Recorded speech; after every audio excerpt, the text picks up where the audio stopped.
Ser podcast.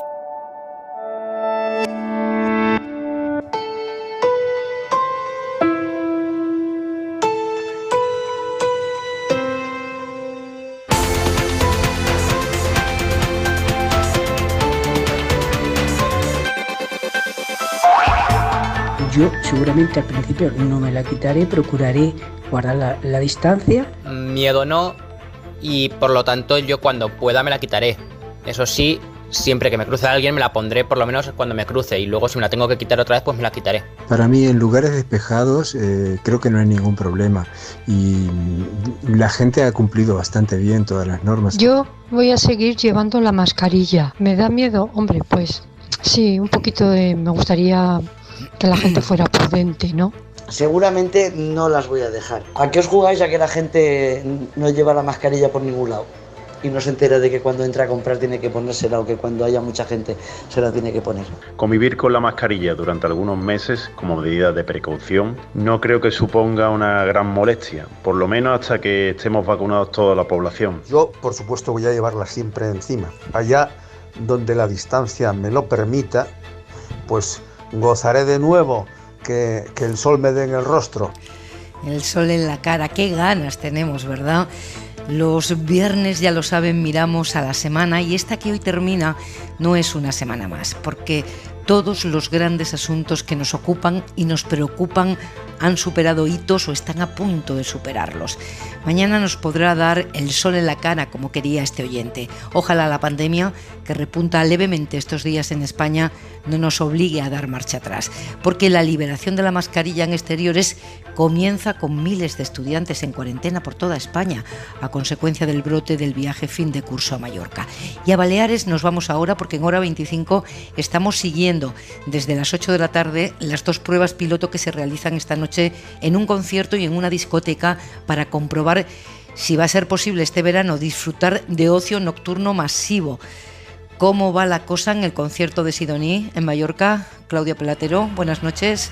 ¿Qué tal, Pepa? Buenas noches. Pues el concierto está a punto de empezar, y dentro de la emoción que supone volver a un evento que se parece mucho a los que recordamos previos a la pandemia, dentro de esa emoción vemos mucha cautela después de un par de horas desde que han abierto las puertas del festival. De momento, las mascarillas están bien puestas, la gente está bailando, no hay distancias de seguridad, pero sí se están cumpliendo, como decimos, las normas que exige el festival. Por ejemplo, la de consumir bebidas o comida solo en zonas habilitadas y no en la pista.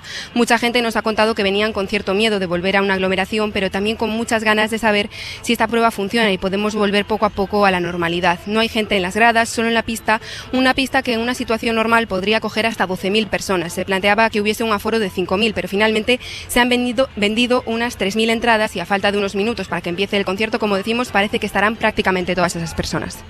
Experimentos para ver si podemos volver a la normalidad, pero no todo va a ser juerga en Hora 25, ¿eh? Vamos a entrar, como no vamos a entrar, en esas diferencias que dice Pedro Sánchez que tiene que resolver con los independentistas, en los 5 millones de euros que el Tribunal de Cuentas reclama a una treintena de dirigentes del Procés, y en la irrupción de Aznar en el debate de los indultos. Aznar en estado puro, tomando nota, apuntando para el futuro a aquellos que en la Iglesia o en el empresariado se han desviado del camino que marca el PP, y señalándole a su partido que el camino correcto es el de Díaz Ayuso. Pepa Bueno. En la cadena SER, Hora 25. Viernes de análisis con dos escritores. Juan Manuel de Prada, buenas noches. Hola, muy buenas noches, Pepa. Daniel Bernabé, ¿cómo estás? Buenas noches. ¿Qué tal, Pepa? Muy buenas noches. Y Cristina Monge, profesora de Sociología de la Universidad de Zaragoza. ¿Cómo estás? ¿Qué tal, Pepa? Muy buenas noches. El día en 2 minutos, Esther. Empezamos en Estados Unidos, donde acabamos de conocer la sentencia por el asesinato de George Floyd. El policía había sido declarado culpable en el juicio celebrado en marzo, pero se acaba de leer la sentencia. ¿Cuál es esa condena? Corresponsal Marta del Vado, buenas noches. Buenas noches. El juez Peter Cahill acaba de condenar a Derek Chauvin a 22 años y medio de cárcel. La Fiscalía pedía 30 años para el expolicía, pero según las leyes de Minnesota le habrían correspondido 12 años por el asesinato en segundo grado, teniendo en cuenta que no tiene antecedentes penales. Pero el juez le sentencia a 22 años y medio de prisión al contemplar las agravantes de abuso de poder y la especial crueldad con la que asesinó a George Floyd, manteniendo su rodilla sobre el cuello de la víctima durante 9 minutos y medio. medio, manteniéndola incluso varios minutos después de que Floyd perdiera el pulso. El juez Cahill ha querido dejar claro que la decisión está basada en la ley y en este caso individual, reconociendo el grandísimo impacto público que está teniendo este caso en Estados Unidos. Hemos escuchado por primera vez a Derek Chauvin. Vamos a escucharle. Give my condolences to the Floyd family. Ha hablado antes de la sentencia para mostrar sus condolencias a la familia Floyd, pero no se ha arrepentido ni ha pedido perdón en todo el juicio por haber asesinado a George Floyd. Gracias, Marta, por esta información de última hora. De vuelta a casa, repunta la incidencia acumulada en 2 puntos. Lo hace por tercer día consecutivo. Estamos en 95 casos por 100.000 habitantes y otras 13 personas han fallecido, aunque hay un tercio de la población ya inmunizada. Y la semana que viene... La próxima semana España va a registrar un récord en la recepción de dosis de vacunas. En concreto, estamos hablando de más de 6 millones de dosis que van a llegar durante la próxima semana. Siguen subiendo mientras los casos de los contagiados por ese viaje de fin de curso a Mallorca. Hay más de 600 en 7 comunidades autónomas. Solo en Madrid hay 2.000 personas en cuarentena. En Andalucía hay en estudio y seguimiento casi 500 jóvenes. Y en Euskadi se van a hacer cribados a los que tengan entre 16 y 19 años que hayan viajado a la isla. En Mallorca no había coronavirus. O sea, es que en Mallorca la propia policía nos llevaba escoltados hacia los botellones para que nos juntásemos las 4.000 o 10.000 personas, porque éramos muchísima gente, para que nos juntásemos ahí y no tenernos espacios por la ciudad, ¿sabes? Es que bastante que no nos hemos pillado el ébola o algo de eso, porque es que ahí había de todo, o sea, de todo.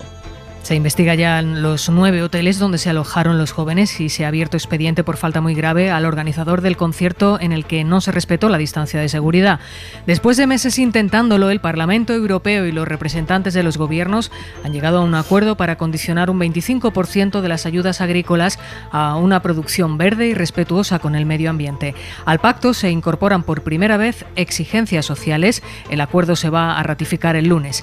En Miami, de momento, solo han podido rescatarse 4 cadáveres tras el derrumbe de un edificio junto a la playa.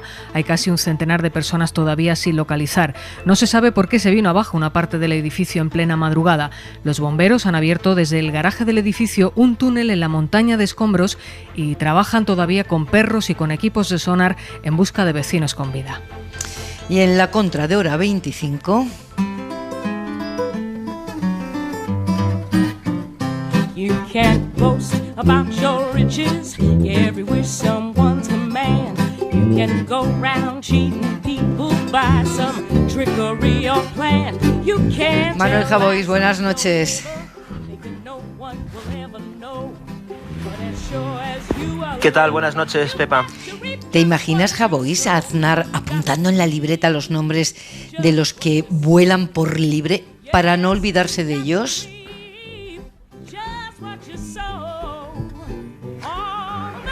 Bueno, él ha dicho que son días para apuntar y no olvidar, apelando a la memoria con los empresarios y con los obispos. Yo no seré quien corra a defender a unos y a otros, ni será tampoco Aznar el que apunte y recuerde, como ha anunciado, porque sin dinero y sin Dios Aznar no construye patria.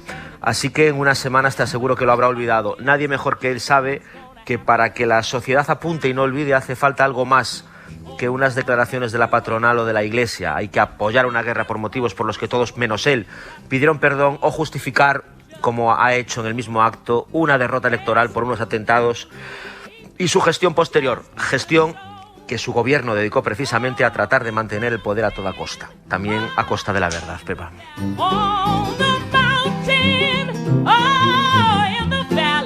Sé que me mandas un beso y que me deseas buen fin de semana, pero no te voy a dejar decirlo, que tienes mucho retardo. Yo te lo mando también. Javois, que disfrutes. Hasta el lunes.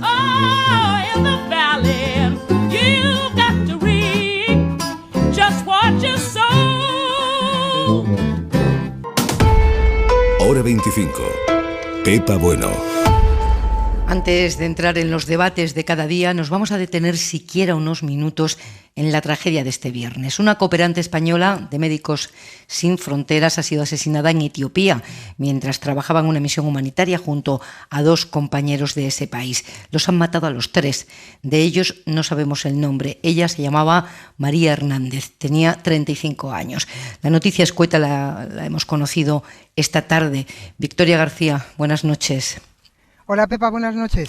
¿Sabemos algo más a esta hora ya del asalto mortal? Mira, el asalto se produjo ayer en una región del norte de Etiopía. Es una zona que lleva 9 meses en conflicto. Hay miles de desplazados por ese conflicto y María, junto con la organización Médicos Sin Fronteras, es una de las pocas ONGs que opera en la zona. Se dirigían al área donde hay unos campamentos de refugiados para atenderlos y prestarles servicio. Llevaban ya varios meses trabajando allí. No se sabe aún cómo fue el ataque. Todo apunta a que fue un bombardeo del ejército de Etiopía, que suele bombardear la zona esporádicamente porque hay un grupo que tiene aspiraciones independentistas. Entonces, para aplacarle los ánimos, de vez en cuando bombardea la región. Se le preguntó al gobierno, al portavoz del gobierno hoy, si ellos habían sido los autores de este bombardeo que provocó este atentado, la muerte de María y los 2 cooperantes, y ha dicho que ellos nunca bombardean zonas civiles o que procuran que las zonas civiles estén lejos del área donde están los rebeldes que intentan la independencia. De todos modos, el atentado fue ayer, aparecieron los cuerpos hoy, estaban a varios metros del vehículo en el que viajaban, el vehículo estaba abierto y destrozado y los cuerpos estaban boca abajo, Pepa. ¿Quién era María Hernández, Vicky? Pues era una joven de 35 años, natural de Madrid, que llevaba ya 6 años trabajando como cooperante en Médicos Sin Fronteras. Tenía mucha experiencia sobre el terreno, había estado ya en África en otros servicios, había estado en Yemen, en México. Era una mujer que dentro de la organización estaba muy valorada, de hecho era jefe de equipo en aquella zona, trabajaba muy segura, según nos han dicho, no corría riesgos innecesarios, pero ya sabes lo que ocurre en estas zonas cuando hay un conflicto declarado. Los riesgos a veces no te los provocas tú, sino los demás. ¿Qué está provocando ese conflicto que nos contabas? Porque me imagino, hablabas de desplazados, ¿no? De refugiados. Hay, Pepa, miles de muertos en un conflicto que lleva apenas 9 meses. Y fíjate que en Etiopía, desde que está el actual primer ministro, había muchísimas esperanzas porque es un tipo bastante joven que presentó su campaña electoral. Fueron unas elecciones limpias en las que ganó en base a limpiar el país, acabar con la corrupción, la democracia. Pero en Etiopía hay 10 regiones o 10 autonomías, para que nos entendamos. Esta, la de Tigray, es la más importante. Durante 30 años fue la autonomía que más poder acumuló en todo el país, y de allí salían los dirigentes. Hay muchas etnias en el país, salían los dirigentes que ocupaban luego la presidencia y el gobierno en el estado etíope. Pues desde hace 9 meses aproximadamente el gobierno central dimitió al gobierno que había en esta región. Los echó porque decía que no estaban cumpliendo la normativa y que sus aspiraciones independentistas iban más allá de lo que establecía la Constitución etíope. A partir de ahí se creó un grupo rebelde que ha estado llevando a cabo emboscadas contra el gobierno, contra el ejército oficial del Estado etíope, y el Estado etíope responde con toda la fuerza que tiene. El ejército, bombardeos, se han producido miles de personas muertas, hay decenas de miles de desplazados, y precisamente Médicos Sin Fronteras es una de las pocas ONGs que tenía el permiso de las 2 partes para operar en la zona. Pero de hecho es un conflicto de los muchos que hay, Pepa, olvidados en África. Y tanto. Vicky, muchas gracias. Buenas noches. Buenas noches.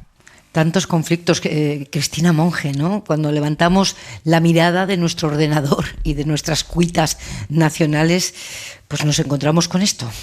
Sí, conflictos que en un momento determinado han protagonizado titulares y les hemos prestado atención y luego, por lo que sea, desaparecen de nuestro día a día, ¿no?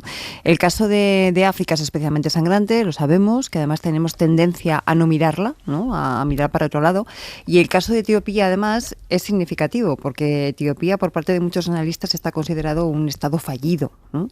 Ahí hay un montón, no solamente de regiones, sino de grupos, en algunos casos tribus, con diferencias muy importantes que no han conseguido una estabilidad política para que eso se pueda convertir en una comunidad como tal, ¿no? Y eso hace que los conflictos, en este caso esta guerra civil, pero los conflictos de menor intensidad sean habituales.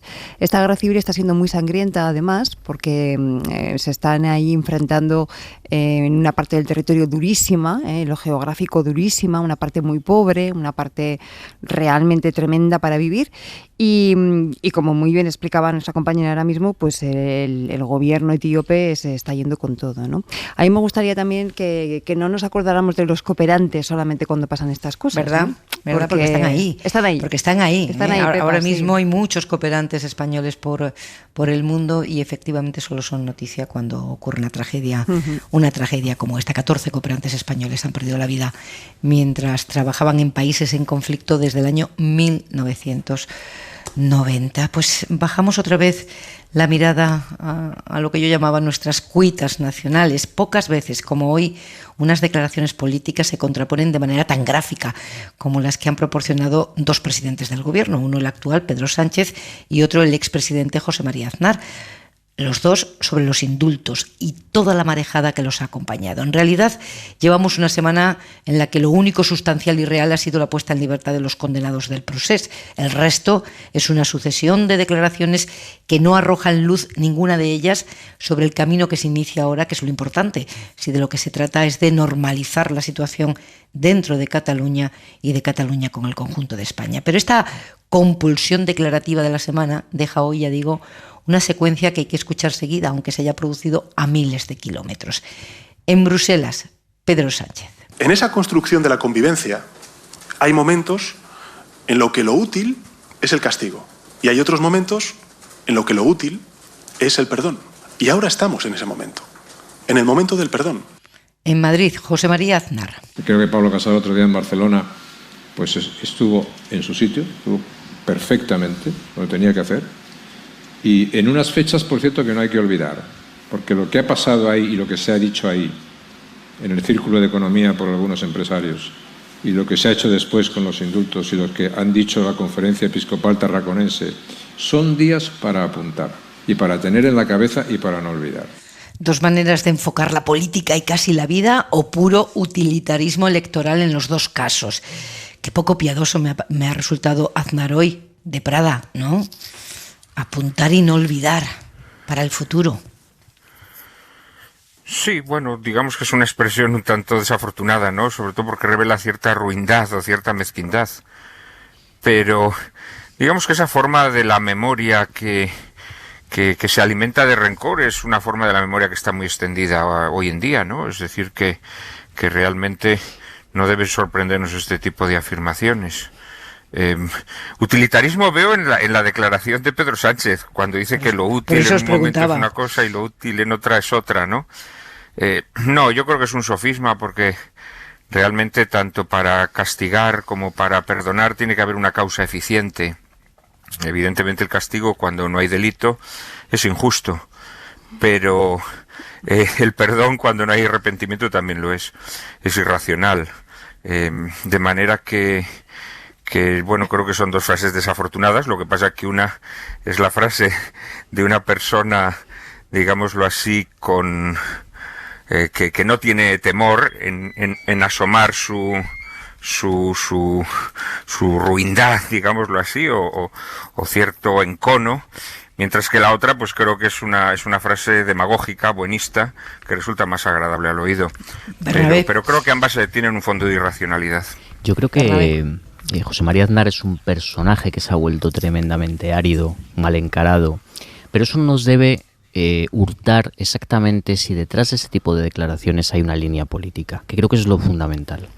Porque Aznar, cuando hace este tipo de declaraciones de andar señalando, en el fondo a lo que nos retrotrae es a los episodios que se dieron en este país a partir del año 2004, cuando su ejecutivo, tras una desastrosa gestión informativa del atentado del 11M, pierde las elecciones y, para ocultar, sobre todo delante de los suyos, ese tremendo error, se desliza por una pendiente peligrosísima en el que empieza a afirmar que el gobierno de Zapatero, mediante una serie de conspiraciones, ha accedido al poder de forma ilegítima. Y esta es la palabra.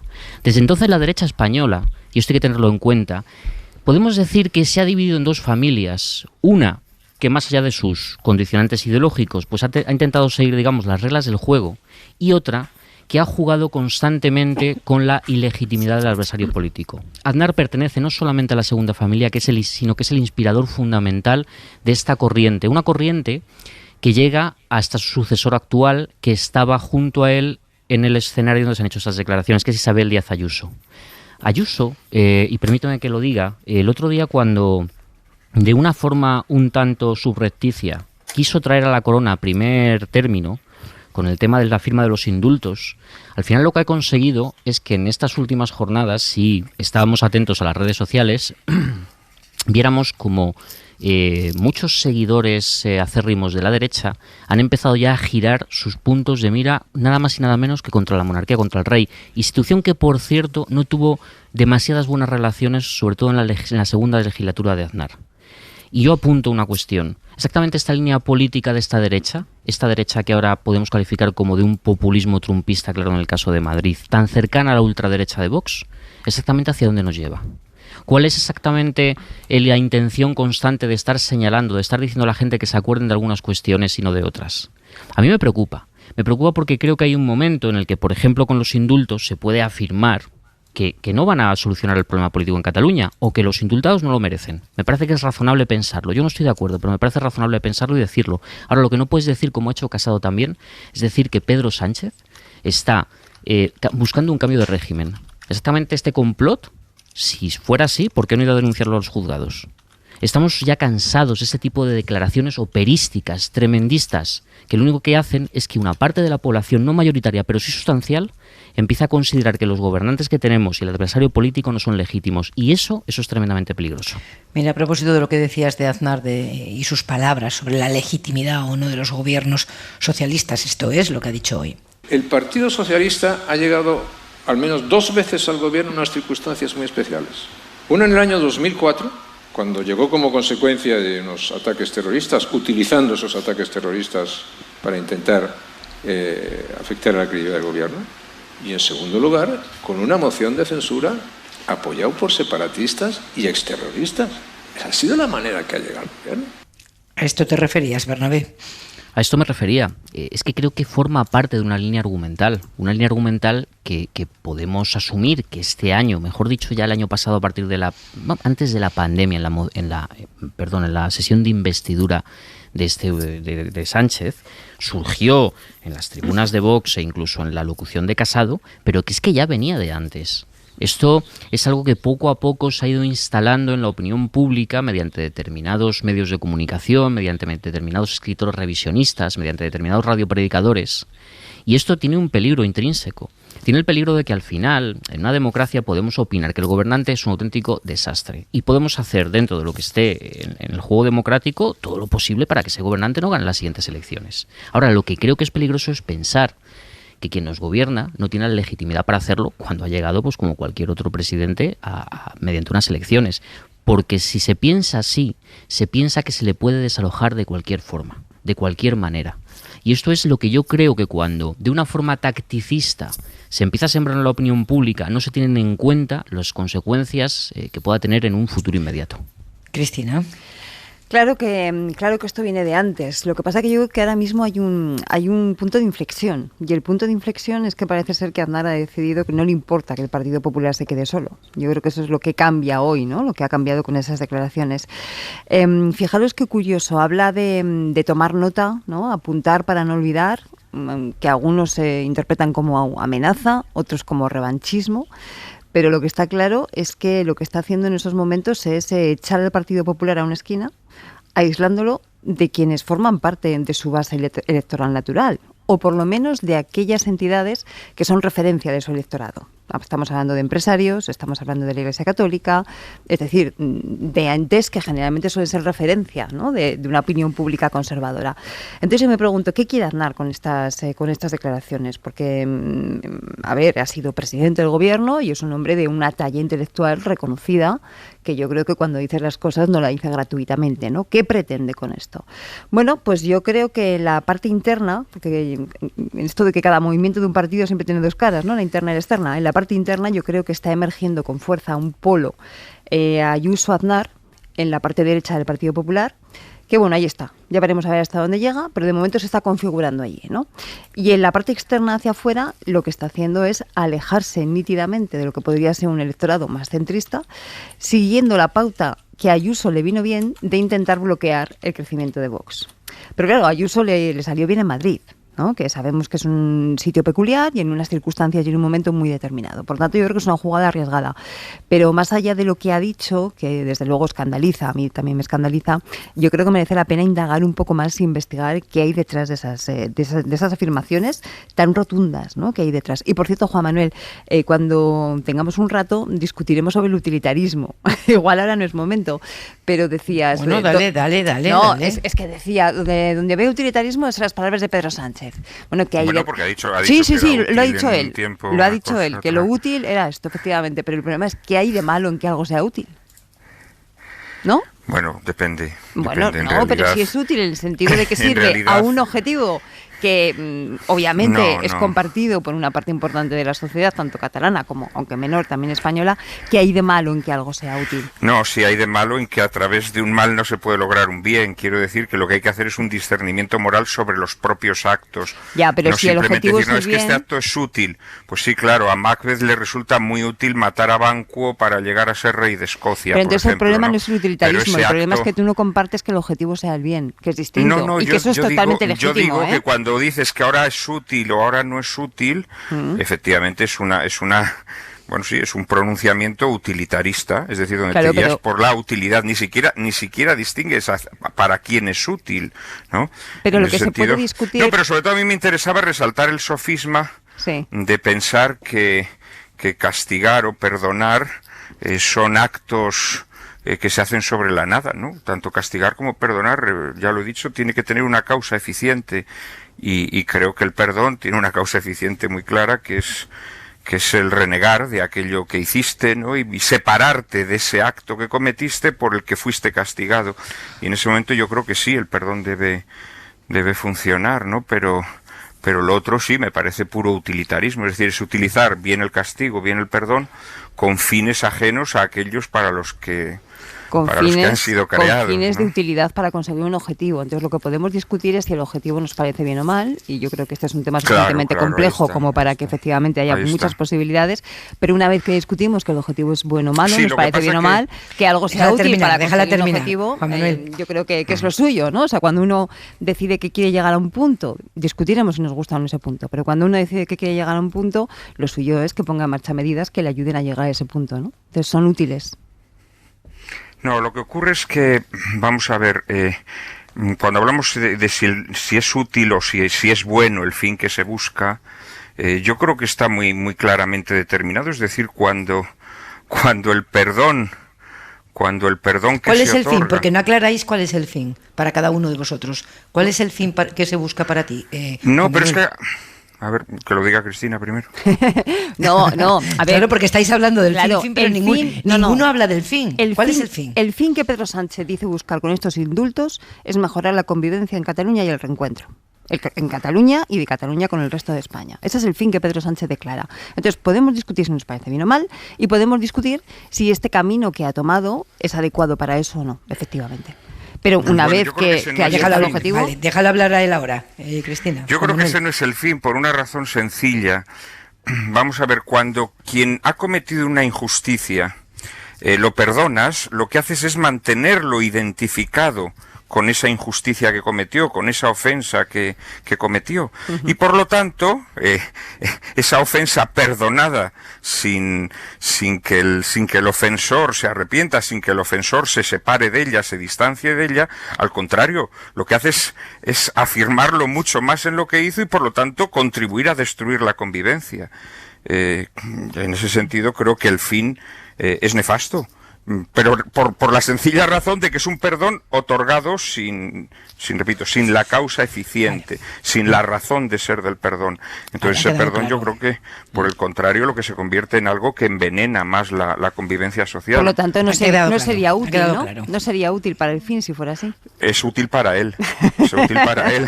A ver, Bernabé. Y hablando de fines, ¿y el fin de Aznar? porque quizás podemos asumir solamente que este tipo de declaraciones, o las que hace Ayuso, se basan solamente en el ataque interno a Casado, a configurar un bloque que pueda tomar el poder, quizás en la siguiente legislatura del Partido Popular, pero hay un fin mayor.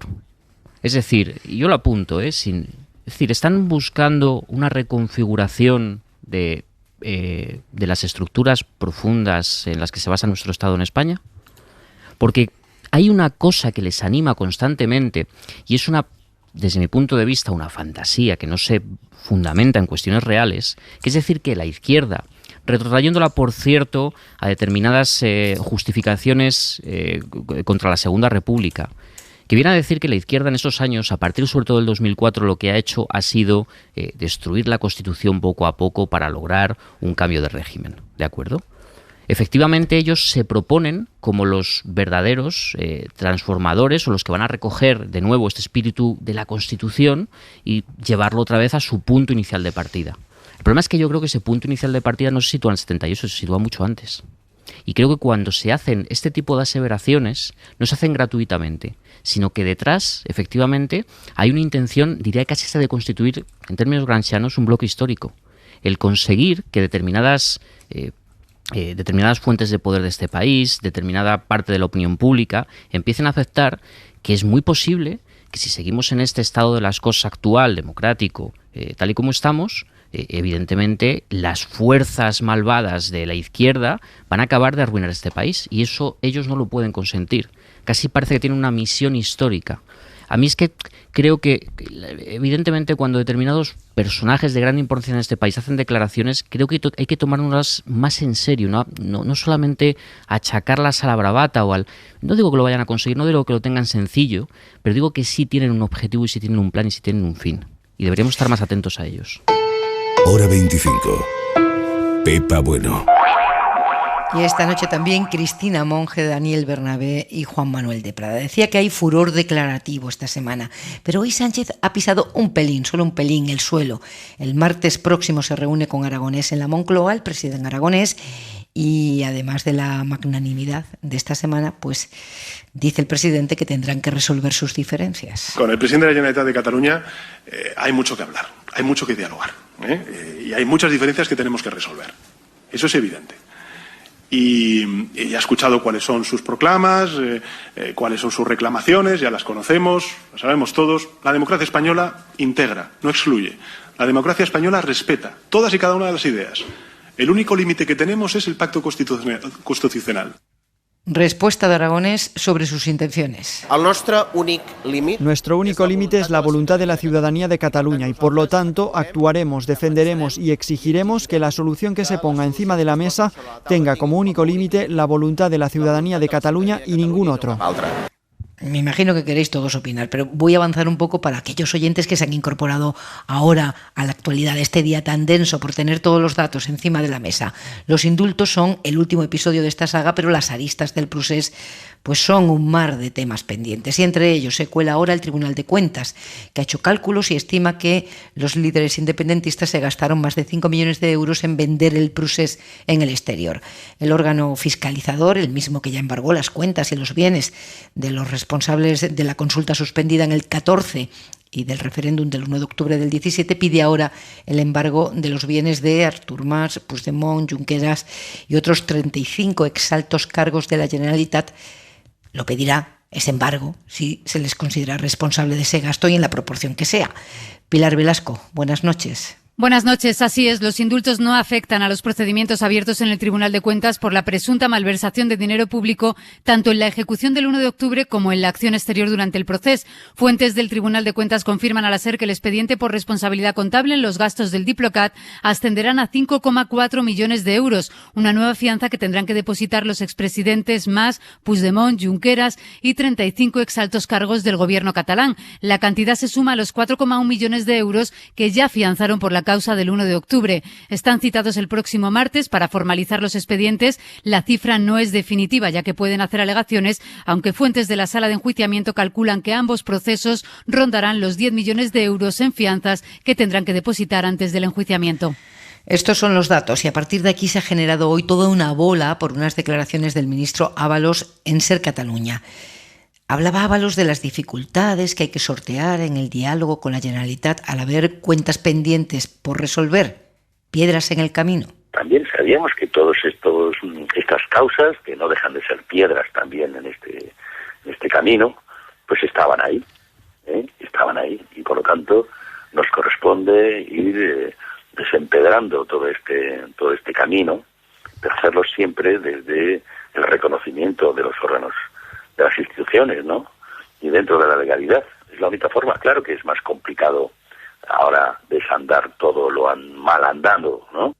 Pero ese desempedrar el camino ha hecho saltar a la oposición. Dice que el ministro ataca a los tribunales. Lo hacía Pablo Casado en un tuit en el que decía que la única piedra en el camino de la justicia y el Estado de Derecho es este gobierno radical y que es inadmisible que amenacen a los tribunales. Y entraba también Inés Arrimadas de viva voz. Es una auténtica barbaridad ver a Ábalos o a cualquier miembro del gobierno diciendo lo que tienen que hacer los tribunales. Es indignante.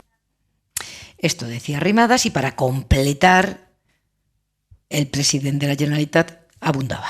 El último episodio de la represión lo vemos en un tribunal de cuentas formado por personas pues muy próximas al Partido Popular, altamente politizado, que se ha convertido en una nueva Inquisición, una Inquisición económica y que está amenazando el patrimonio de decenas de familias en Cataluña. Y por lo tanto, ante esta situación de injusticia, todos tenemos que utilizar los mecanismos que tengamos a nuestro alcance para evitar esta situación. Por lo tanto, cada parte sabe lo que tiene en sus manos para poder revertir la represión. Instamos a que lo haga. Cada parte sabe lo que tiene en sus manos para revertir la represión. Instamos a que lo haga. ¿Quién abre fuego? ¿De Prada? Bueno, hombre, vamos a ver. En primer lugar, antes hemos escuchado a Sánchez, ¿no?, que nos decía que el límite para el diálogo es el establecido en el pacto constitucional. Y hay que recordar que el Tribunal de Cuentas es un órgano creado por ese pacto constitucional, ¿no? Es el órgano supremo encargado de fiscalizar las cuentas del sector público.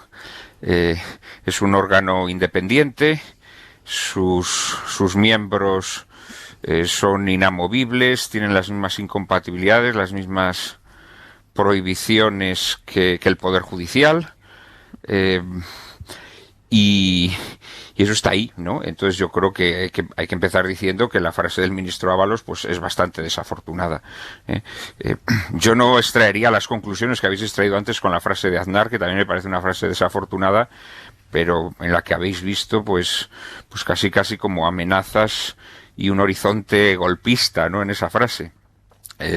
Podríamos decir lo mismo de la frase de Ábalos, pero yo creo que sería excesivo. Yo creo que Ábalos lo que comete es, en primer lugar, una imprudencia por tratar de halagar a todos o de halagar a quien en ese momento desea halagar, pero bueno, la realidad es que las funciones y el cometido del Tribunal de Cuentas están plenamente establecidos tanto en la Constitución como en las leyes orgánicas que desarrollan su funcionamiento. Es verdad. A ver, como has hablado, espera, vamos a aclarar eso. Como has hablado en plural, habéis hablado de un horizonte golpista. ¿A quién te refieres, Bernabé? Supongo que eres tú.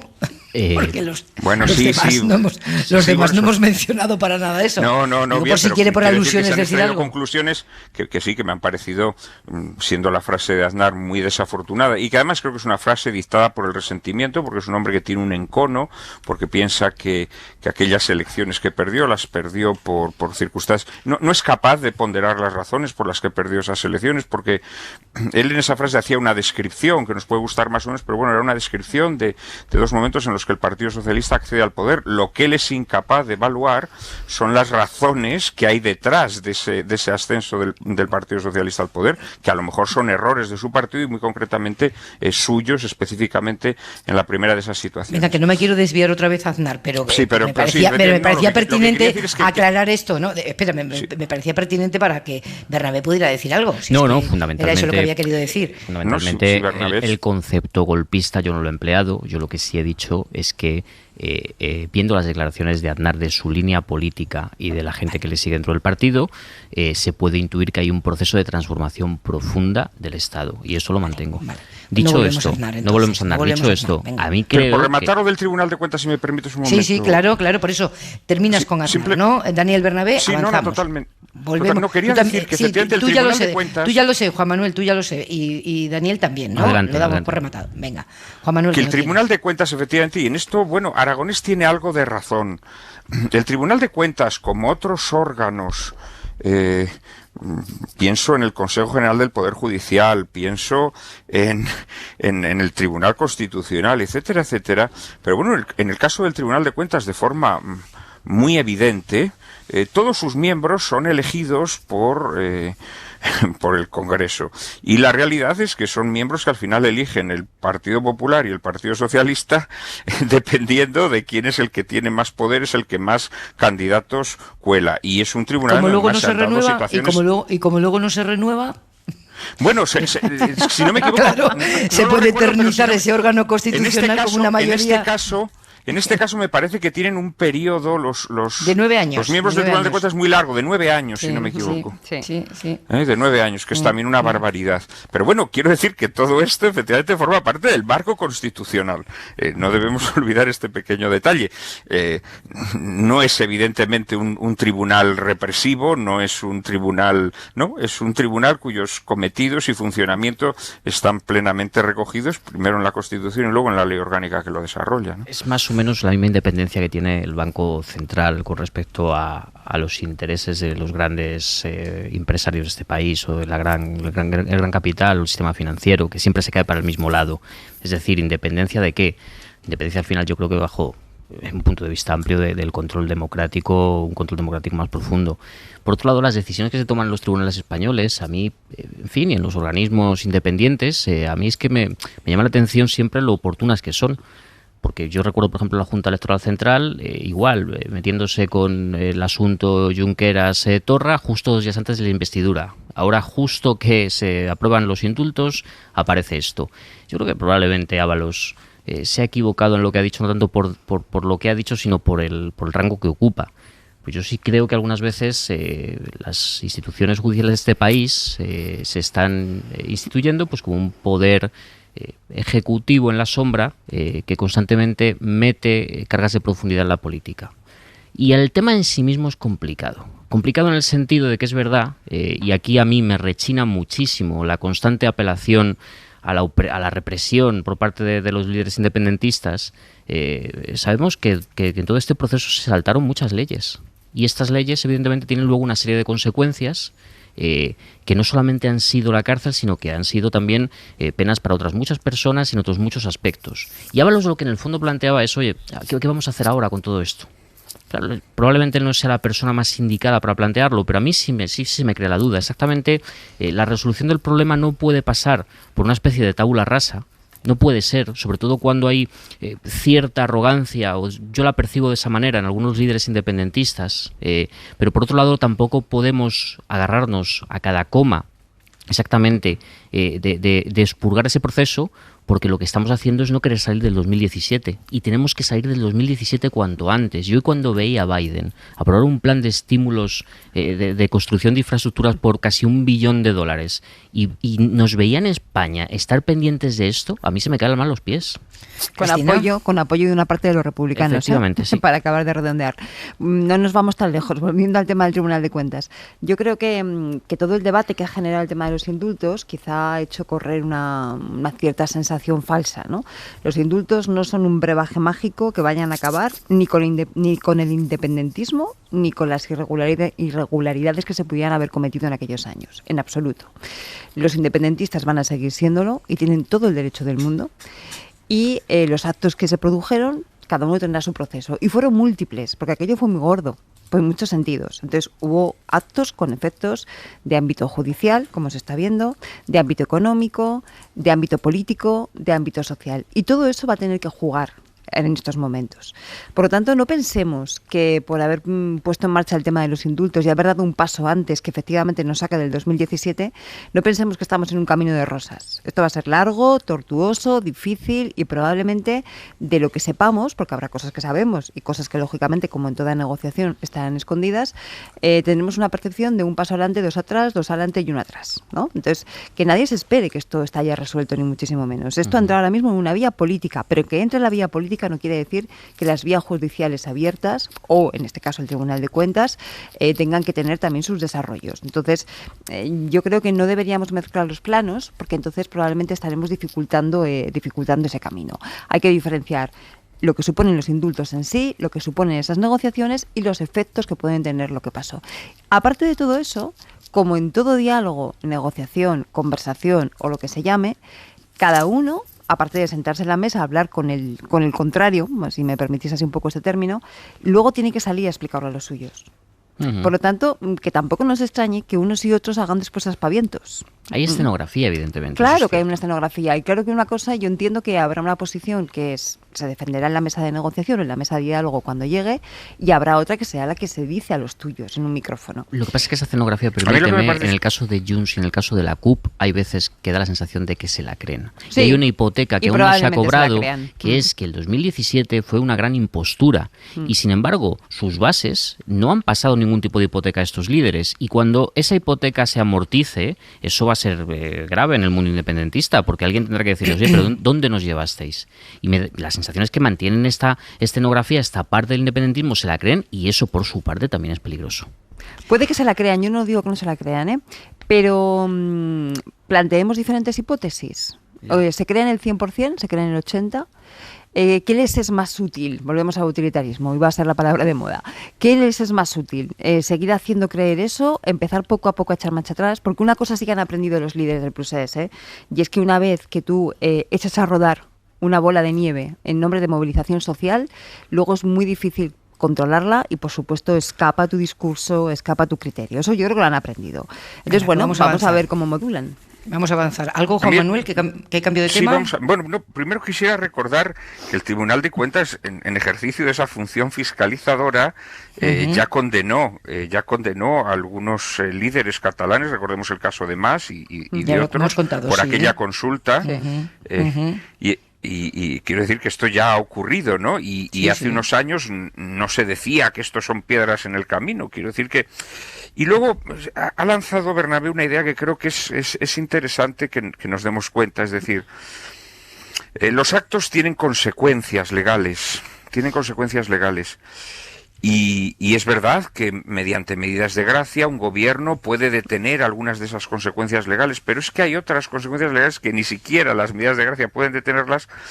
Pero es que además, si no existieran esas consecuencias legales, eso que se llama pomposamente el Estado de Derecho, o simplemente el imperio de la ley más modestamente, que yo creo que es el fundamento de cualquier organización política civilizada, pues deja de existir. Entonces, claro, que a esto se le llame represión...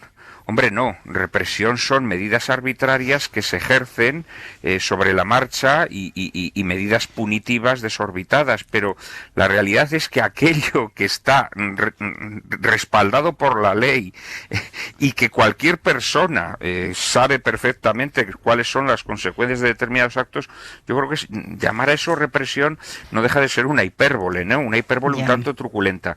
En esa llevamos y ahí enlazo años. Un poco con lo que yo creo que también está pasando en la política española por parte de todos, porque realmente hoy estamos hablando de declaraciones de políticos que se caracterizan todas ellas por una cierta o una gran falta de prudencia, que la virtud política además por excelencia es la prudencia, y es llamativo, ¿no? Que nuestros políticos pues bueno hayan decidido que pueden utilizar expresiones pues casi como las que pudiéramos utilizar nosotros en esta tertulia. A mí esto me parece un tanto sorprendente. Pero nosotros tampoco deberíamos, nosotros tampoco peligroso. Y nosotros tampoco. Bueno, pero quizás sobre todo no pese, estarás de acuerdo conmigo, Cristina, no pesa tanto sobre nosotros el deber de prudencia como sobre un político que tiene los destinos. A ver, desde luego la prudencia ha estado siempre entre las virtudes de los políticos, es verdad, pero yo creo que ahora mismo eso que se llama el debate público se produce entre muchas voces diferentes, no solamente entre los partidos políticos o los representantes públicos, también entre los que tenemos la suerte de tener un micrófono o de escribir en un periódico o aquellos que ahora se llaman influencers, ¿no? Todo eso configura el debate público. Entonces yo creo que el compromiso para huir de la hipérbole, del insulto y de todo esto que estás denunciando y que coincido contigo, Juan Manuel, el compromiso tiene que ser de todos y de todas. Vamos a hablar de eso enseguida, vamos a hablar del odio que se ha instalado en buena parte de la conversación pública en España. Pero antes un pequeño recreo, vamos a buscar ayuda para saber cómo debemos enfrentarnos a lo que va a pasar dentro de 1 hora, de 1 hora y 3 minutos, porque en 1 hora y 3 minutos, a las 12 de la noche, le diremos adiós a las mascarillas. Ya sabemos, siempre que haya 1,5 metros de distancia, que a ver cómo lo vamos a ir midiendo por la calle. Es sin duda el salto que más nos va a devolver a lo que conocíamos como normalidad antes de todo esto, vernos la cara por la calle. Y hemos dicho, ¿y ahora qué? Timanfaya Hernández, buenas noches. Hola, buenas noches. Psicóloga sanitaria que nos ha ayudado a entendernos a nosotros mismos y también a guiarnos entre la incertidumbre durante toda la pandemia. Hemos escuchado a varios oyentes al comienzo de Hora 25, con inquietud algunos, con incertidumbre ante lo que empieza mañana. ¿Qué representa volver a vernos las caras?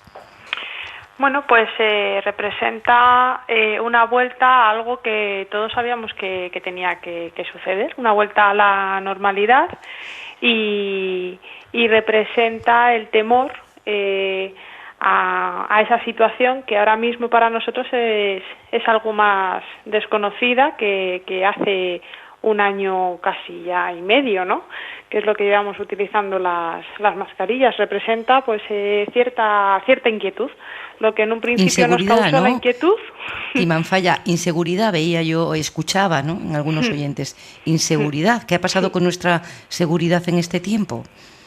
Bueno, ha pasado que para muchas personas la mascarilla ha sido funcional, entendida desde tanto el punto de vista que nos ha protegido de lo que es el virus, como que de repente muchas personas han visto en la mascarilla pues un instrumento pues para ocultar ciertas cosas, como pueden ser las emociones más habituales, como estados anímicos. Entonces, bueno, pues ahora nos tenemos que de alguna forma volver a enfrentar con esas situaciones que... Hemos perdido a Timanfaya. Hemos perdido... Se ha caído esa conversación telefónica con nuestra psicóloga sanitaria, la que nos ha ayudado durante la pandemia a encarar cada novedad. Me parece que no es posible recuperarla. Vaya por Dios. Hora 25. Pepa Bueno. Timanfaya Hernández. Sí. Hola de nuevo. Hola, buenas. Se nos ha cortado. Se nos ha cortado, nos ha jugado una mala pasada la comunicación en este momento. ¿Qué le aconsejamos? ¿Qué se le puede decir a quien afronta con inseguridad, con miedo, el momento, por otra parte, liberador de quitarse la mascarilla a partir de mañana? Pues yo lo que recomendaría es prudencia, pero no en lo que vamos a hacer, sino prudencia en cómo nos contamos las cosas, ¿no? Muy atentos a cómo nos estamos contando aquello que está sucediendo. Y vamos a detectar nuestras emociones. ¿Por qué estamos sintiendo esa emoción? ¿Qué tiene que ver esa emoción con lo que está sucediendo? Porque a lo mejor nos estamos contando una historia que es muy alarmante, que no se corresponde con la realidad. A partir de ahí tenemos la necesidad de ver cuáles son nuestras necesidades, de alguna forma, para así ir adaptando nuestro proceso particular, ¿no?, a nuestro ritmo, pero pudiendo hacer cada vez las conductas de una forma más normalizada. Quitarse el miedo, pero no la prudencia. Timanfaya, muchas gracias. Buenas noches. Muchísimas gracias a vosotros. Un abrazo. Cuando empezó la pandemia nos preguntábamos si saldríamos mejores, ¿se acuerdan? Pero 1 año y 3 meses después, pues como mucho podemos decir que salimos iguales y que la pandemia no ha eliminado esa sensación que muchos tenemos desde hace tiempo de que se ha quitado el tapón de la brutalidad, que el odio se expresa ahora con una crudeza y una facilidad que no recordábamos. Hoy le ha tocado recordarlo, al menos, a nuestro compañero Nacho Corredor. Buenas noches, Nacho. Buenas noches. Nacho es politólogo, ya lo saben, analista en Hoy por Hoy, el programa de la mañana de la SER, y sus opiniones pues le han granjeado 500 insultos y amenazas por un tuit. 500. ¿Pero qué decía ese tuit, Nacho? Pues en el tuit defendía los indultos, ¿no? Que me parece que es una posición tan legítima como defender lo contrario. Y se suman esta semana pues otros tuits también, porque la actualidad ha estado muy condicionada por esto en relación a los indultos, donde la dinámica ha sido muy parecida, pero a mí no me parece relevante o no tan relevante solo el tema de que haya insultos y amenazas, que luego podemos hablar, sino sobre todo que al final lo que uno ve también es que pues tienen alguna lógica y algún orden detrás, ¿no? Y en el caso de esta última semana, pues varios representantes de Vox, entre ellos Hermann Tersch, pues se han sumado a esta campaña, que creo que es algo que hacen de forma habitual, ¿no? Con cualquiera que no piense como ellos. Al propio Pero Garamendi... Déjame decirle a los oyentes, porque tú has colgado un vídeo en el que recopilas algunos de los insultos que son tremendos, ¿no? Sí. Las cosas que te han dicho, ¿no? Sí. Lo que pasa que es verdad que... Claro, porque si no, cualquiera puede decir, bueno, se están diciendo a la cara cosas... No, te dicen cosas tremendas, insultos gravísimos, ¿no? Y como tú señalabas, no solo estamos hablando de cuentas falsas, ¿no? Hay personas con nombres y apellidos. Sí. Y amenazas también.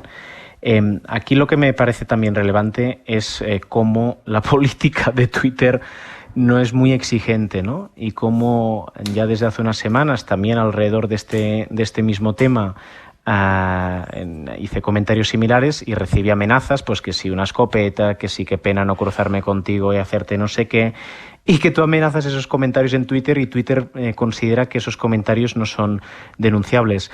Sin embargo, me puse en contacto con alguien de la dirección de Twitter y al cabo de un par de horas esas cuentas las cerraron, ¿no? Tuve como que dedicar mucho tiempo para que en esta compañía se tomaran en serio que tienen un papel más allá de ser una empresa privada donde la gente opina, sino que son un espacio público, forman parte de la esfera pública y donde no puede haber impunidad, ¿no? Ya, salvo Juan Manuel de Prada, todos los que estamos aquí tenemos redes sociales y esto que hoy cuenta Nacho, o los llantos de Garamendi esta semana, esa sensación de brutalidad acumulada contra alguien por el simple hecho de opinar diferente, la hemos experimentado todos los que tenemos exposición pública. Y no quiero, subrayar en este momento lo que soportan las mujeres, en el caso de las mujeres, ¿no? Como la regla general es la que aconseja no darles bola, no darles publicidad, pues apenas se habla de esto, pero esto está ahí, Nacho, y lo padece muchísima gente, ¿no? Sí, a mí pues hay una cierta obsesión sexual por parte de las personas que me insultan y casi todos los comentarios están vinculados con la felación, con las rodilleras, con que me saque no sé qué de la boca.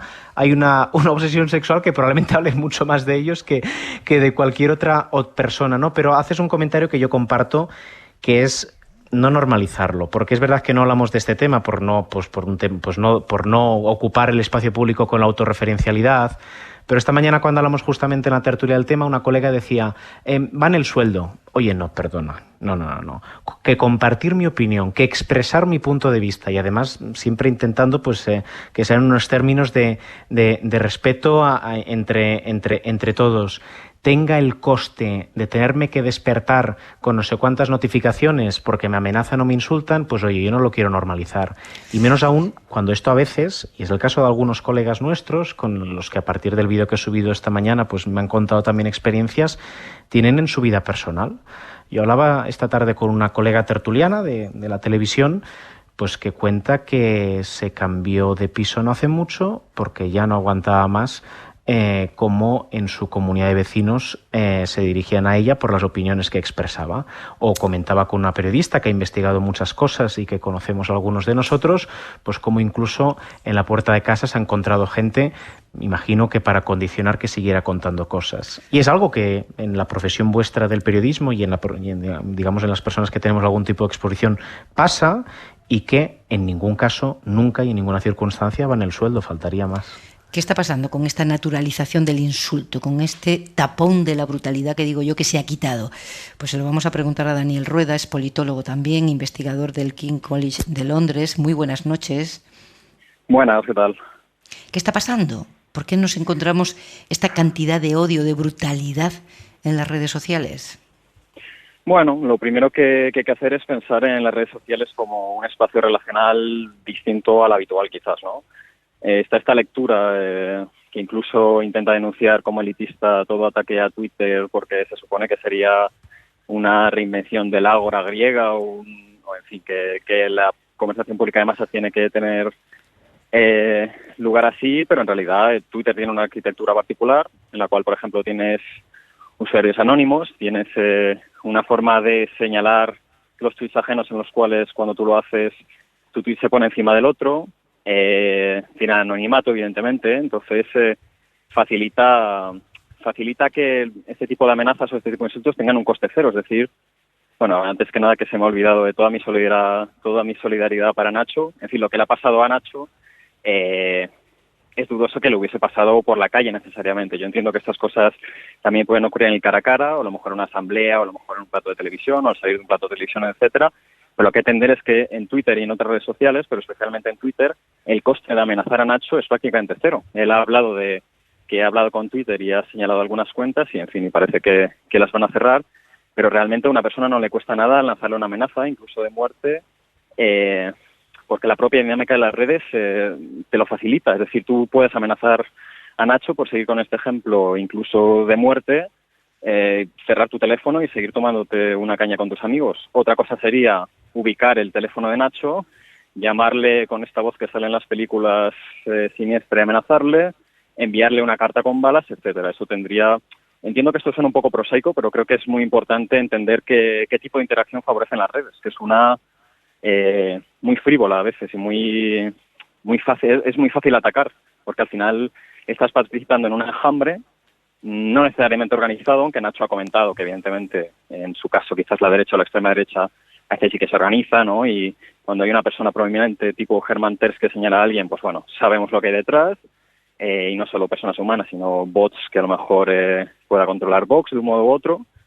Pero en general, en fin, pueden ser enjambres medio anónimos, en los cuales, como digo, no tienen ningún coste. Y bueno, puede tener un coste judicial, pero como las redes sociales al final es algo que está comenzando, que aunque el tiempo pase lento en pandemia lleva muy poco, hay cosas que aún no sabemos cómo gestionar. Entonces yo entiendo que desde el Estado, y perdón por extenderme, y desde el aparato judicial a veces cuesta pues identificar un delito de odio cuando se expresa en un tuit, ver que una amenaza es tangible cuando en realidad se ha expresado desde una cuenta anónima de forma así un poco de pasada, etcétera. En fin, todo por resumir, las redes... La impunidad del enmascarado, en definitiva, ¿no? La impunidad del enmascarado. Sí, los alemanes... Sí, perdón. Sí, que los alemanes tienen una palabra para eso. Sí, los alemanes siempre tienen una palabra para eso y en este caso es Maskenfreiheit, que significa algo así como la libertad de ir enmascarado, y es algo que tiene una vertiente positiva. Por ejemplo, el filósofo Slavoj Zizek ponía el ejemplo de una persona homosexual que vive en Arabia Saudita, por ejemplo, y no tiene dónde expresarse, pero que encuentra un foro y desde el anonimato tal. Pero bueno, también te permite expresar otras cosas terribles, que ha pasado con Nacho y que pasa periódicamente en Twitter, que insisto, es una red que al contrario que otras invita, creo que más a conflicto que, digamos, Instagram. Pero bueno. Los ataques a las mujeres merecen un capítulo aparte. Sí, por supuesto, porque entre otras cosas las redes sociales no son un planeta alienígena, entonces hay dinámicas que vivimos en nuestra sociedad durante nuestras interacciones rutinarias, pues ir a un bar, ir a una clase, ir al trabajo, etcétera, en los cuales las mujeres a veces están más expuestas o hay hombres que se sienten legitimados para menospreciarlas o insultarlas. Entonces, ¿cómo no iba a pasar eso en un lugar en el que muchos hombres tienen anonimato? Una vez más, hombres que quizás en el cara a cara se corten, pero aquí, insisto, el coste es cero de atacar a una mujer o de tal. lo hagas en un perfil anónimo o no. Es que es muy sencillo. Insisto en que esto parece como una explicación muy prosaica, pero es que a veces es tan sencillo como eso. Las redes a ver, no hay más odio, no hay más odio, sí. No hay más brutalidad, hay más maneras, más canales para expresarlo y con más impunidad. ¿Es eso lo que me estás diciendo? Sí, efectivamente. En fin, insisto, volvamos al ejemplo. Es que eso nos tranquiliza mucho, claro. Bueno, la pregunta es también qué hacer con esto, ¿no? Porque, en fin, no lo sé. Porque, insisto, también las redes permiten expresar otra serie de cosas o crear una serie de vínculos que no se crean en el cara a cara, pero que legitiman el modo de relacionarse de mucha gente y que a lo mejor son positivas. Pero sí, no, hay odio, sí, por supuesto. Esto es una perogrulla, pero sí hay odio allá en la sociedad, pero esto permite que se exprese de forma coste cero, insisto. Bueno, pues coste cero menos para quien lo padece. Daniel Rueda, menos para quien lo padece. Menos para quien lo padece. Muchas gracias, buenas noches. Muchas gracias, buenas noches. Nacho Corredor, hasta la próxima. Muchas gracias y claro, cómo no compartir contigo la sensación que tienes cuando está tan extendida entre quienes tienen exposición pública. Un abrazo. Totalmente, un abrazo, Pepa, un abrazo a todos. Juan Manuel de Prada no tiene redes sociales, pero de vez en cuando tiene alguien que le cuenta lo que dicen las redes sociales sobre él. Y recuerdo una conversación contigo en la que estabas muy escandalizado, Juan Manuel. Sí, no, la verdad es que efectivamente no tengo redes sociales, pero ojo, la verdad es que hay auténticas alimañas, ¿no? Concretamente tengo que decir que la persona que me informó eran oyentes o bueno, más que oyentes, probablemente simplemente gente que había puesto la radio y me insultaba. ¿Qué opinaba sobre lo que otro había opinado? Me insultaba de forma gravísima. No pasa que yo pienso que en contra de lo que se decía, ¿no? Que no es que haya más odio, sino que hay nuevos canales. No, yo creo que esos canales estimulan el odio.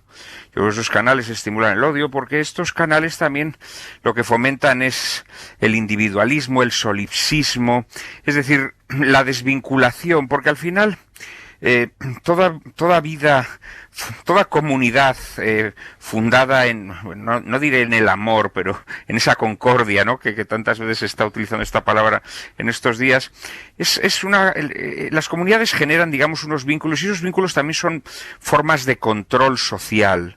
Son formas de control social. Cuando tú te metes en un agujero tú solito y ahí te desahogas, pues yo creo que es lo que está ocurriendo con las redes sociales. Yo creo que las redes sociales se están convirtiendo pues en una mezcla de vomitorio y de patíbulo, ¿no? Hay de esto todo, es una cosa hay que de está todo, ahí, además hay de todo que no ahí, hacemos nada por evitarlo, porque ojo con esto, Juan Manuel, si las barbaridades que se escriben o se vomitan en Twitter se vomitaran, no sé, en esta emisora de radio o en cualquier periódico que se publica en España, pues ese periódico o esa emisora de radio sería cerrada, ¿no? Porque eso es absolutamente inasumible, ¿no?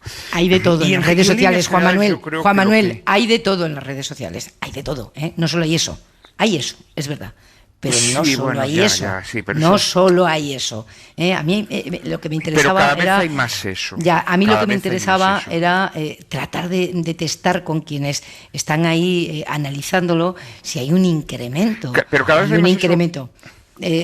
Un incremento del odio, hay una expresión de la brutalidad que ha ido increciendo por sí misma, no solo por la facilidad, Cristina Monge, de tener a tu disposición canales que te permitan hacerlo de forma enmascarada. No sé cómo lo ves tú. Sí, vamos a ver, yo creo que tenemos cierto peligro de cámara de eco, lo que pasa es que tiene consecuencias, me explico. En Twitter estaba buscando ahora mismo la cifra exacta y no acabo de encontrar una fuente de la que me fíe mucho. No es en estos momentos en España, estaba en torno al 10 o el 12% de los españoles tenemos una cuenta de Twitter. O sea, muy poquita gente, ¿no? Ahora bien, si por ejemplo ponemos el foco de decir entre los periodistas y analistas, pues un 90% disponen de una cuenta de Twitter, ¿no?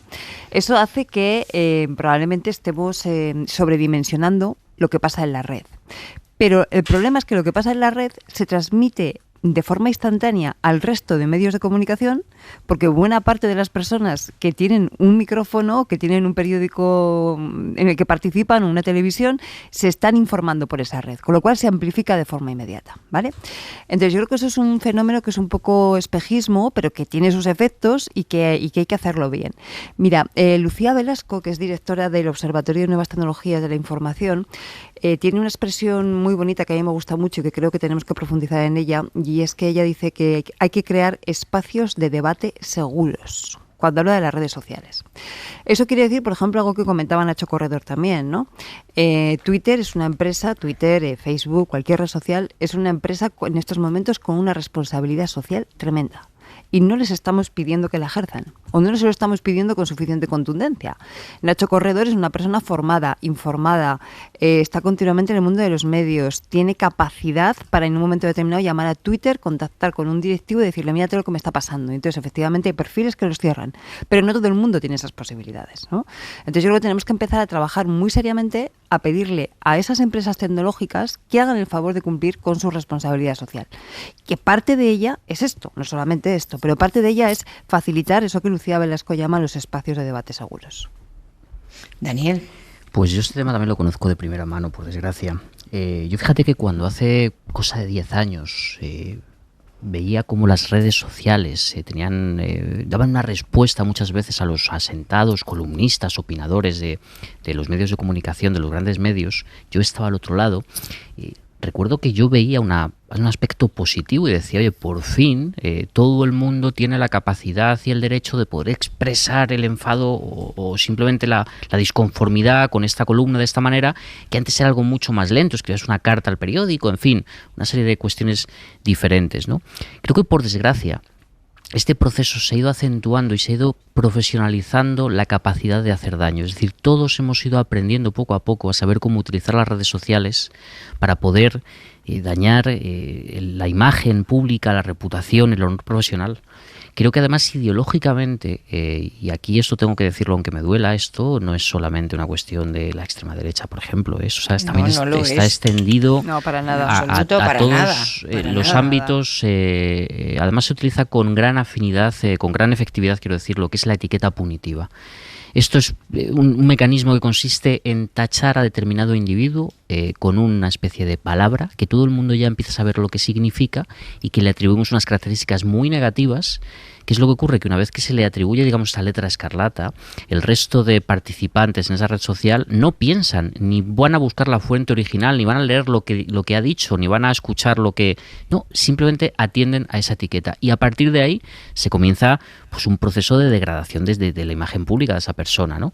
Esto si ocurre es complicado, es peligroso, y creo que sí ha existido, bueno, digamos una profesionalización, un aprendizaje en usar negativamente estas redes sociales y por supuesto insistir en lo que decía Cristina, que es que los espacios públicos de discusión, estén o no llevados por empresas privadas, tienen que atender una serie de reglas públicas.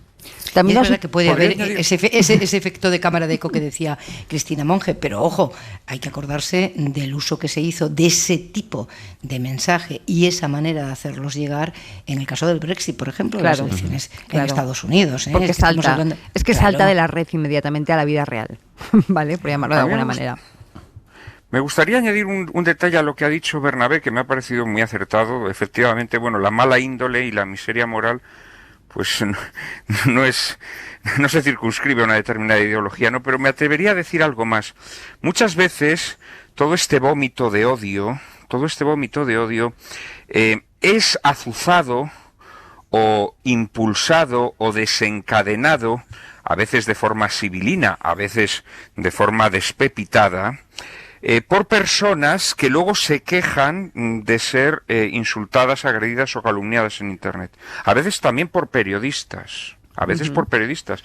Una persona que ha sido linchada recientemente, como una amiga de Bernabé y mía, que es Anaíri Simón. Anaíri Simón ha sido calumniada, vejada, insultada recientemente, y toda esa campaña la han dirigido personas con presencia en los medios de comunicación, con protagonismo en los medios de comunicación. No, pero si es que estas personas están... Eso le pasa a todo el mundo que tiene exposición pública, Juan Manuel. Personas con nombre y apellido participan de esas campañas de acoso sí, bueno, pero eso es lo que está pasando. Esto no obtiene la debida censura social, ¿no? Porque... Esto es lo que está pasando. Claro, aquí lo que nosotros tenemos que analizar no son nuestras cuitas, ¿no? Lo que nos pasa a nosotros, sino si eso tiene un traslado a la conversación pública que implica al resto de la gente que no está en la red de donde estamos, periodistas y políticos, ¿no? Si eso tiene una consecuencia para la vida social, para la calidad de la democracia, para la calidad de la discusión entre diferentes, ¿no? Que es, yo creo, uno de los objetivos que deberíamos marcarnos todo. Mira, volvemos a donde estábamos hace media hora. Uno de los objetivos prioritarios en este momento, ¿no? El defender el diálogo entre diferentes y la discusión y la pasión, pero que se pueda discutir entre diferentes que opinan otra cosa de lo que yo opino y de lo que opinas tú y de lo que opina Cristina o de lo que opina Daniel. Nos tenemos que ir, que por eso os cortaba. ¿Y con qué nos vamos, Esther? Pues nos vamos con la condena de la Unión Europea en los términos más enérgicos del asesinato de los 3 trabajadores de Médicos Sin Fronteras asesinados en Etiopía. Entre ellos recordamos una española de 35 años. En un comunicado, el alto representante de la diplomacia europea y el comisario europeo de Cooperación Internacional condenan esta atrocidad que se ha producido, dicen, mientras se entrega ayuda a quienes más la necesitan.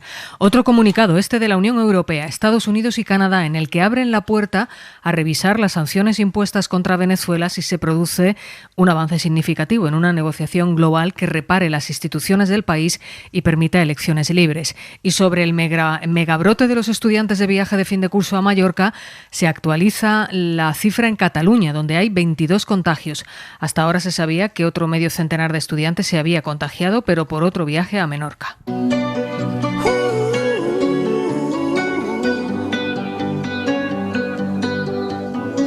Every time you come around, you know I can't say no. Every time the sun goes down, I let you take control.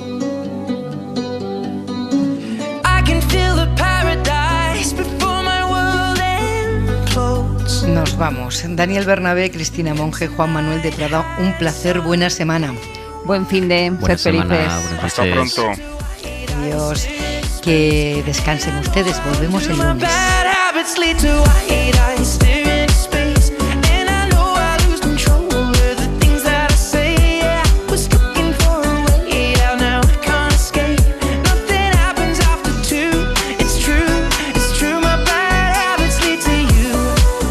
Suscríbete a Hora 25. Todos los episodios y contenidos adicionales en la app de Cadena SER y en nuestros canales de Apple Podcast, Spotify, iVoox, Google Podcast y YouTube. Escúchanos en directo en la SER de lunes a viernes a las 8 de la tarde. Cadena SER. La radio.